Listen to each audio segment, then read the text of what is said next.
Friends చూస్తున్నారా,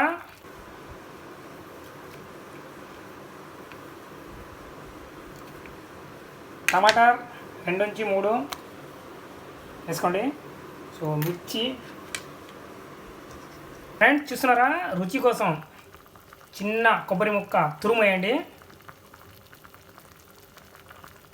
అల్లం కొద్దిగా వేసేయండి. చిన్నుల్లిపాయ ఒకటంటే ఒకటి ఇవ్వండి. సో ఇది తీసుకొని సింపుల్గా దీంట్లో తురిమేయండి. సూపర్ టేస్ట్ అంటే సూపర్ టేస్ట్ వచ్చింది. చూద్దాం, లెట్స్ సీ. ప్రశాంతంగా ఒకళ్ళు ఇద్దరికైతే సరిపోయింది. సో మర్చిపోయా, ముందుగా బౌల్లో కొద్దిగా వాటర్ కూడా తీసుకోండి. ఎందుకంటే టమాటా రసం ఎక్కువ రాదు, కొద్దిగా వాటర్ తీసుకుంటే మంచిది.